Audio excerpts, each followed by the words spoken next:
नमस्कार, आप देख रहे हैं उत्तराखंड घूमता आईना न्यूज चैनल। जसपुर में फीका नदी आए उफान पर प्रशासन अलर्ट। पहाड़ों पर लगातार हो रही मूसलाधार बारिश का असर अब मैदानी इलाकों में भी साफ दिखाई देने लगा है। प्रदेश भर में बरसाती नदियां और नाले उफान पर है। जनपद ऊधम सिंह नगर के जसपुर क्षेत्र से गुजरने वाली फीका नदी में अचानक जलस्तर बढ़ गया है। देखते ही देखते नदी उफान पर बहने लगी, जिससे नदी के आसपास बसे गांवों के लोगों की चिंता बढ़ गई है। वहीं प्रशासन भी पूरी तरह अलर्ट मोड पर है।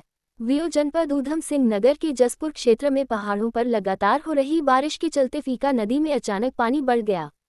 कुछ ही देर में नदी का जलस्तर तेजी से बढ़ने लगा और नदी उफान पर बहती दिखाई दी।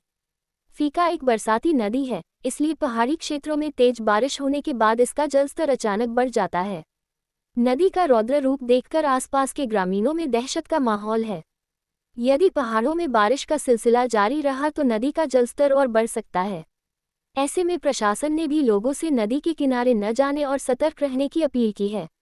राहुल शाह, उपजिलाधिकारी जसपुर ने बताया कि जो ऐसे क्षेत्र हैं जो बाढ़ प्रभावित है या बाढ़ प्रभावित हो सकते हैं, जो नदी किनारे हैं या नदी से सटे हुए हैं, सभी जगह हमने चिन्हित किया है। ऐसे सभी आबादी क्षेत्र को इसके साथ साथ बाढ़ चौकी भी फीका नदी के पास स्थापित की गई है। अगर किसी प्रकार की जलभराव की स्थिति उत्पन्न होती है तो हमारे द्वारा समुचित संख्या में विभिन्न सेंटर स्थापित किए गए हैं, जिन्हां पर उनको अस्थायी रूप से विस्थापित किया जाएगा। इसके अलावा जो खतरनाक या ऐसे स्थानों पर रह रहे हो उन्हें सूचना दी है कि बाढ़ के समय या रेड अलर्ट के समय वहां पर निवास न करें।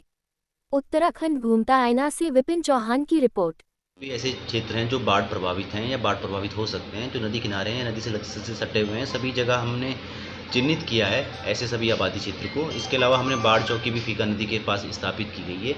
यदि किसी प्रकार का जल भराव की स्थिति उत्पन्न होती है तो उसमें हमारे द्वारा समुचित संख्या में रिलीफ सेंटर स्थापित किए गए, जहाँ पे उनको अस्थायी रूप से विस्थापित किया जाएगा। इसके अलावा साथ साथ जो खतरनाक या ऐसी स्थानों पर रह रहे हैं उनको भी हमने सूचना दी है कि बाढ़ के समय या रेड अलर्ट के समय वहाँ पर निवास ना करें।